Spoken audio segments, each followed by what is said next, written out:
musiknya Obi Mesak. Beliau bikin lagu judulnya Di Rumah Saja. Saya bilang ini pas banget ya sama momen sekarang gitu. Apalagi kan di Google banyak hashtag di rumah aja, di rumah aja. Nah terus saya hubungi Om Obi, saya bilang, Om, musiknya bikin beneran yuk gitu. Maksudnya kan waktu di YouTube itu kan Om Obi hanya pakai keyboard organ tunggal sama dia main gitar aja gitu. Nah jadi kita bikin musik beneran gitu. Terus beliau setuju, kita eksekusi bikin musiknya. Itu cuma 3 hari sih bikinnya. Sebab kan kita nggak boleh kemana-mana. Anjuran pemerintah bilang kita harus di rumah aja. Dan lucu aja sih kalau bikin lagu judulnya Di Rumah Saja, tapi kitanya tidak di rumah, bikinnya aneh gitu loh. Jadi kita bikin masing-masing di rumah. Saya ada Nurul Susanto yang main gitar, sama Om Obi dia take vokalnya di rumah. Terus ada musisi teman saya sih di luar, saya kirim ke sana, saya minta suruh isi. Terus ada Frankie Sadikin juga, dia ngisi bass. Semuanya kita rekam di rumah. Jadi kirim file, rekam di rumah, akhirnya jadilah itu lagu Di Rumah Saja. Terus saya kirim basic tracknya ke Om Obi di Bandung. Om Obi juga rekamnya di rumah pakai handphone dia kalau nggak salah. Yang lumayan bagus lah suaranya. Terus udah saya bilang, Om kirimin kita vokal tracknya aja, dikirimin vokal tracknya aja. Lalu saya mixing di rumah, kebetulan di rumah saya ada studio kecil. Ya udah, terus saya mixing di rumah. Terus pembuatan video klipnya juga nggak ngelibatin videografer gimana-gimana. Itu semua syutingnya pakai handphone. Sebagian diambil dari videonya Om Obi sendiri yang di YouTube.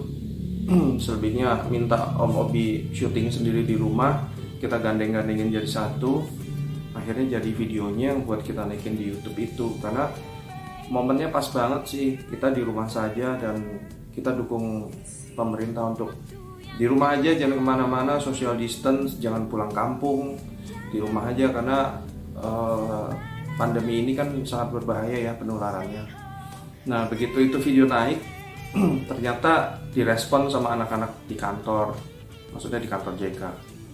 Mereka bilang, Pak boleh nggak saya bikin cover ini, cover itu. Saya bilang ya silakan bikin aja, saya bilang gitu. Nanti kalau bagus saya naikin ke YouTube channelnya JK buat kita seru-seruan aja, karena juga pada bosen kan, sebagian anak-anak di JK juga pada bosen, sebagian di rumah aja, kerja dari rumah, sebagian ada yang nginep di kantor memang karena mereka harus melakukan aktivitasnya di kantor, ya tanah produksi segala macam. Jadi kita sih menghimbau sama anak-anak di JK kalau nggak boleh naik kendaraan umum ya, naik kendaraan pribadi. Itu pun juga kalau terpaksa datang ke kantor, seperti anak produksi itu datang ke kantor.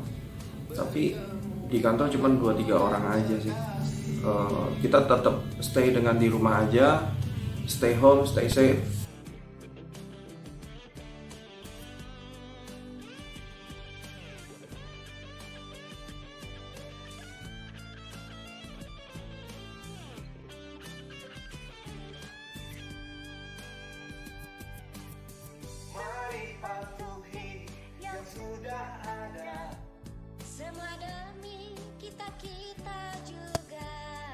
Angka indahnya buat saya memang sebelum ada corona ini memang saya sangat suka cita, dan pekerjaan saya tuh selain off air atau bekerja yang lain-lain di Jakarta, kalau saya ke Bandung saya lebih suka bermain dengan cucu-cucu, ngajak dia main, ngajak dia antar di sekolah.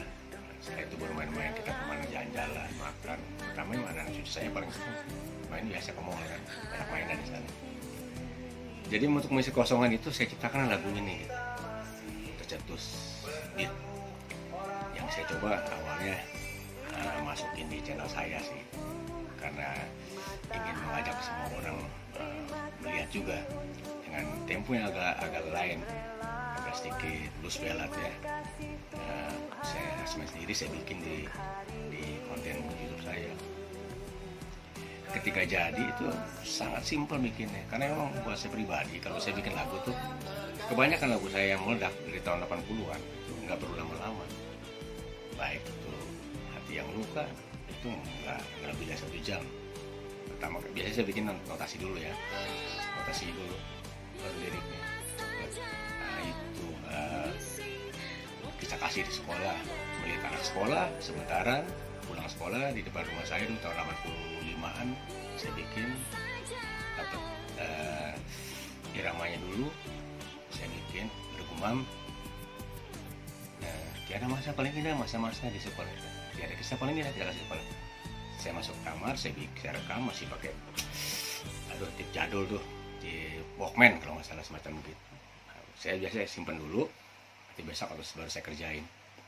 Rata-rata begitulah lagu saya yang nggak perlu banyak apa di program dulu bla bla. Justru lagu yang cepat, yang tiba-tiba itu yang kebanyakan meledak. Begitu pula lagu ini yang saya bikin di rumah saja supaya kawan-kawan tahu ide yang spontanitas, ide yang ingin mengajak kita ya mari patuhi yang sudah ada semua demi kita juga ya kan. Ajakan pemerintah yang sangat positif dan juga don't panic, don't worry yang berlebihan. Nggak usah berlebihan. Kalau kita aman, kita antibodi kita kuat, kita di rumah nyaman, saya yakinlah kita tidak akan tertular. Asal kita tidak keluar berhubungan banyak dengan orang lain untuk sementara waktu seperti yang disarankan pemerintah. Nah akhirnya kembali di refnya saya bilang, terima kasih Tuhan untuk hari ini. Itu kita terima kasih untukmu matahari. Sebelum ini juga kita harus menyadari betapa pentingnya tuh sinar matahari. Karena mungkin hanya segelintir orang yang bisa memahami. Kita waktu dulu dari zaman dulu bayi, kita sama orang tua kita tuh mungkin sama nenek-nenek kita tuh bapak-bapak kita udah biasa dijemur untuk sinar matahari. Fungsinya banyak, menguatkan tubuh bayi-bayi itu, membuangkan penyakit-penyakit bayi itu. Nah sekarang hikmahnya banyak. Mungkin tidak didapati oleh orang-orang sekarang, tapi adanya virus ini, di samping virus ini mungkin ya menakutkan, menggelisahkan kita, tapi ada positifnya juga.